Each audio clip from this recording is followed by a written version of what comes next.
আসসালামু আলাইকুম প্রিয় ব্যাংকার বন্ধু। আমার বিশ্বাস আপনারা সবাই বেশ ভালো আছেন। আপনাদের দোয়ায় এবং আল্লাহর অশেষ রহমতে আমিও বেশ ভালো আছি।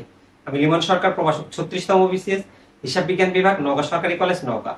আজকের ক্লাসে জানাচ্ছি স্বাগতম ব্যাংকার বন্ধু। আমরা ধারাবাহিকভাবে বিগত বছরের প্রশ্ন এবং আইবিবি টেক্সট বুকের অঙ্কগুলো কিন্তু সলিউশন করতেছি। তো আজকে আমরা মূলত আপনাদের একটা গুরুত্বপূর্ণ প্রশ্ন সলিউশন করব, জিআইবিবির মনিটারি অ্যান্ড ফিনান্সিয়াল সিস্টেম সাবজেক্টের মডিউলের মানি অ্যান্ড মনিটারি সিস্টেম। আমাদের আইবিবি টেক্সট বুকের যে প্রশ্নটা আমরা সলিউশন করব ব্যাংকার বন্ধু, চলেন আমরা একটু দেখে নিই। আমরা মূলত আইবিবি টেক্সট বুকে আপনাদের ইংলিশ টেক্সট বুকে 20 নাম্বার যে ম্যাথটা রয়েছে, যেটা কিনা আমরা হ্যান্ড নোটে ধরেছি 30 নাম্বার, এই অঙ্কটা করব। এই রিলেটেড অঙ্ক একটা কিন্তু আপনাদের বিগত বছরে এসেছিল। তো আগে আমরা এই অঙ্কটা করি, তারপর বিগত বছরের অঙ্কটাও নিচের লিংকে দেওয়া থাকবে, এবং এই ক্লাস শেষে আমরা পরের ক্লাসটা বিগত বছরের প্রশ্নটা করব। তবে এই অঙ্কের সাথে বিগত বছরের প্রশ্নের অঙ্কের একটু মানে 90% মিল, কিন্তু 10% মিল নাই। তো সমস্যা নাই, সেগুলো আমরা করব এবং এগুলো ফ্রি পিডিএফ সলিউশন আমরা নিচে দিয়ে রাখবো। আজকের অঙ্কটা একটু আপনারা মনোযোগ দিয়ে শোনার চেষ্টা করুন, ইনশাআল্লাহ বুঝতে কোনো সমস্যা হবে না।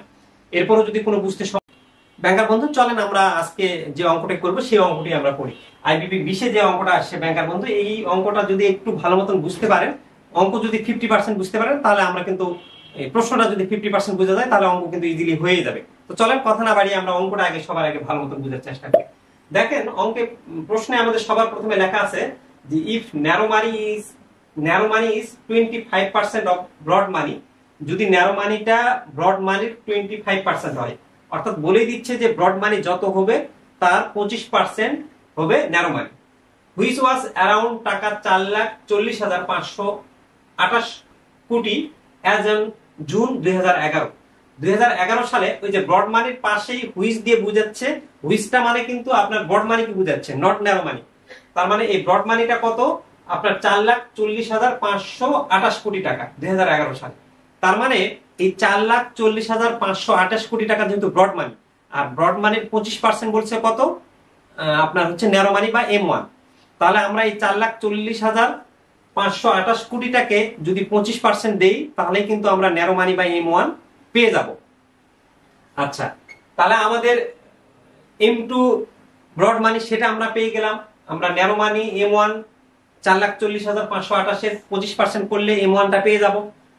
তারপর then what was the amount of time deposit as on the same date, ওই ডেটে টাইম ডিপোজিটটা কত আপনার বলতে বলছে। তো ব্যাংকার বন্ধু, টাইম ডিপোজিট বের করতে বললে আপনার কিন্তু সূত্রটা জানা লাগবে। তো আপনাদের নিশ্চয়ই খেয়াল আছে, বেসিক যে ক্লাসগুলো আমরা অঙ্ক নিয়ে অনেক আলোচনা করছি, আমাদের নিচে দেওয়া থাকবে, সেই ক্লাসটা আপনারা অবশ্যই আগে থেকে করে আসবেন, অথবা আমি এই এতে দেখেন, আপনারা ভিডিও যখন দেখছেন তার সাইডে আমরা ওই লিঙ্কটা দিয়ে দিব। এই বেসিক ক্লাসটা যদি দেখে ফেলেন তাহলে খুব সহজ হবে। তো আমরা কি বলছিলাম, যে টাইম ডিপোজিটের সূত্রটা আমরা শিখছিলাম যে M2 = M1 plus time deposit, তাই তো? তো তাহলে M2 = M1 plus time deposit যদি আমরা বলি, তাহলে M2 এর মান, M2 মানে ব্রড মানি, এই M2 এর মান কিন্তু 4,40,528, ব্রড মানির মান কিন্তু দেওয়া আছে।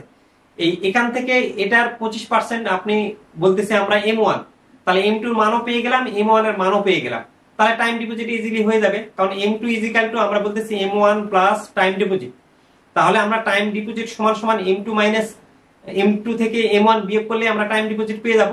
তো চলেন ব্যাংকার বন্ধু, এটাই আমরা অঙ্কে করব, দেখলে আপনি খুব সহজে বুঝতে পারবেন। আমরা প্রথমেই বলতেছি দেওয়া আছে M1 = আমরা M1 দ্বারা ন্যারো মানি বলি, ন্যারো মানিটা প্রশ্নে আমাদের বলে দিয়েছে যে 25% অফ ব্রড মানি, তাহলে এখানে আমরা 25% লিখছি ব্যাংকার বন্ধু, দেখেন। আর অফ এই M2 আমরা লিখেছি। তো এখন M2 সমান সমান আমাদের প্রশ্নে দেওয়া আছে কত, 4,40,528 কোটি টাকা। এরপর আমরা একটু দেখি, তাহলে M1 ক্যালকুলেট করি, ফার্স্ট ক্যালকুলেট। তাহলে M1 সমান সমান আমরা জানি যে M1 হচ্ছে হলো M2 25%, তাহলে এই 25% মানে আমরা 25/100 কে দিলে আমরা 0.25 পাই, তাহলে 0.25 ইনটু M2। তাহলে আমরা এই M2 এর মানটা যদি এখন বসাই দেই, তাহলে আমরা M1 পেয়ে যাব, সেটাই আমরা বসাবো এখন ব্যাংকার মধ্যে। M1 সমান সমান 0.25 তো আমরা জানি আছে, এখানে আমরা অল লিখবো, অথবা আর এম2 এর মান 4,40,528, এটা আমাদের প্রশ্নে দেওয়া আছে। তাহলে এই 4,40,528 এর 25% করলে আমরা M1 পেয়ে গেছি 1,10,132। তাহলে আমরা কিন্তু M2 ও পেয়ে গেলাম, M1 ও পেয়ে গেলাম। তাহলে এখন টাইম ডিপোজিট কি আমরা বলছি যে M2 সমান সমান যেহেতু M1 প্লাস টাইম ডিপোজিট বলছি, তাহলে M2 থেকে M1 বিয়োগ করলে তো আমরা টাইম ডিপোজিটটা পেয়ে যাচ্ছি। সেটাই আমরা করব ব্যাংকার বন্ধু। দেখেন আমরা next day, so narrow money is টাকা 1,10,132 কোটি, এটা আমরা বলে দিলাম। উই নো, আমরা আগে থেকে সূত্র শিখছিলাম M2 = M1 plus time deposit. এখন তাহলে আমরা টাইম ডিপোজিটটা যদি এইদিকে রাখি আর M1 টা এইদিকে পার করে দিই, তাহলে M2 - M1 হয়ে যাবে। সো টাইম ডিপোজিট অ্যামাউন্ট ওটা ওইদিকে রাখছি, M2 তো আছেই, আর M1 টা এইদিকে চলে আসলে মাইনাস হয়ে যাচ্ছে। তাহলে M2 - M1, M2 এর মান আমাদের প্রশ্নে দেওয়া আছে 4,40,528 কোটি, সেটা আমরা লিখলাম। আর আমাদের M1 1,10,132, এই যে এটা আমরা প্রশ্ন থেকে বের করছি ব্যাংকার বন্ধু। তো তাহলে এই 4,40,528 থেকে 1,10,132 বিয়োগ করলে আমরা পাই হলো 3,30,396। তো এই ছিল ব্যাংকার বন্ধু আমাদের প্রথম পার্টটা হলো টাইম ডিপোজিট। দ্বিতীয় পার্টে আমাদের বলে দিয়েছে যে if demand deposit was almost 50% of M1, then what was the amount of currency outside banks. আমাদের দ্বিতীয় পার্টে কি অ্যান্সার বের করতে বলছে, চলেন আমরা একটু প্রশ্নটা আরেকবার পড়ি। আমাদের ফার্স্ট পার্ট কিন্তু বের করা হয়ে গেছে।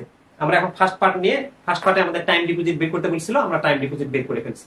আমাদের দ্বিতীয় পার্টে দেখেন বলা আছে যে if demand deposit was almost 50% of M1, অর্থাৎ ডিমান্ড ডিপোজিটটা M1 এর 50%, তাহলে আপনাকে বের করতে বলছে যে what was the amount of currency outside banks. Currency outside bank আপনার কত হবে? তো ব্যাংকার বন্ধু, সবার আগে আমরা আগের ক্লাসগুলোতে শিখছিলাম যে M1 = কারেন্সি আউটসাইড ব্যাংক বা CUB plus demand deposit DD। আমরা এখানে সূত্রটা লিখে দিচ্ছি। তাহলে এখন এখান থেকে আপনার CUB বা কারেন্সি আউটসাইড ব্যাংক বলতেছে, তাহলে আপনি M1 = যেহেতু currency outside bank plus demand deposit, M1 আমরা এর আগের ধাপে বের করে ফেলেছি, M1 এর মানটা বসাই দিলাম। কারেন্সি আউটসাইড ব্যাংক আমরা জানি না, কারেন্সি আউটসাইড ব্যাংক আমাদের বের করতে হবে। আর প্লাস ডিমান্ড ডিপোজিট, ডিমান্ড ডিপোজিটের মান দেওয়া নাই, কিন্তু ডিমান্ড ডিপোজিটটা বলছে যে M1 এর অর্ধেক। তাহলে ডিমান্ড ডিপোজিট M1 এর অর্ধেক যদি বলে মানে 50%, তাহলে আমরা M1 লিখে এর 50% করলেই আমরা ডিমান্ড ডিপোজিট পেয়ে যাব। তাহলে ডিমান্ড ডিপোজিট পেয়ে গেলে আমরা M1 থেকে ডিমান্ড ডিপোজিট বিয়োগ করলে আমরা কারেন্সি আউটসাইড ব্যাংক পেয়ে যাব। তাহলে চলেন আমরা একটু দেখলেই বুঝতে পারবো। Now it's given that demand deposit, যেটাকে আমরা সংক্ষেপে বলছি DD, which are part of M1।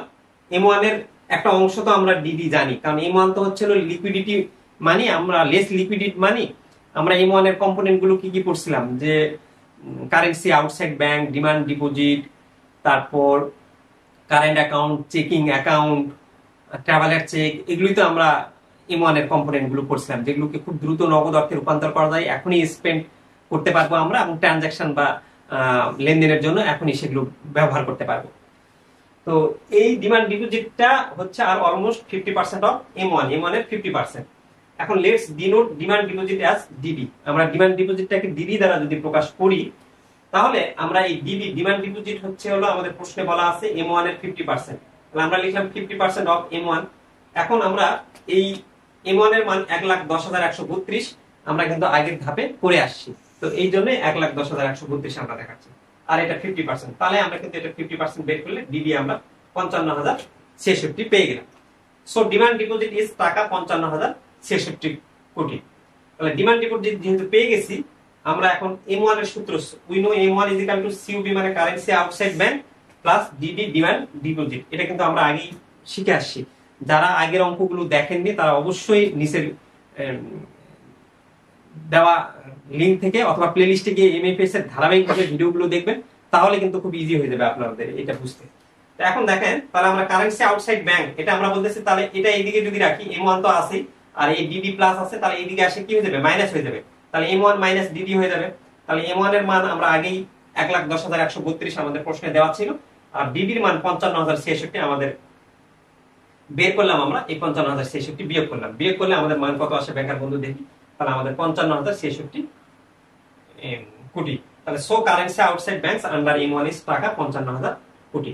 তো এই ছিল ব্যাংকার বন্ধু আজকের আমাদের ক্লাস। আমরা নেক্সট ক্লাসে কোনটা করবো একটু আপনাদের দেখাই দিই। নেক্সট ক্লাসে আমরা মূলত 97তম ব্যাংকিং প্রফেশনাল এক্সামিনেশনে এই ধরনের একটা অঙ্ক এসেছিল, সেই অঙ্কটা আমরা করব ব্যাংকার বন্ধু। তাহলে আমি বলতেছি যে যদি আপনারা আপনাদের টেক্সট বুকের সব প্রশ্নগুলো ফলো করেন তাহলে কিন্তু সেখান থেকে 50% কমন পাওয়া যায়। অঙ্কও কিন্তু কমন আসছে, সে মানে ওই ধাঁচের পুরোপুরি না 97তম অঙ্কটি, কিন্তু প্রশ্ন অনেক সময় 50% কমন আসে। তো এই জন্য আমি বলি যে টেক্সট বুকের প্রশ্নগুলো ভালো করে পড়তে হবে।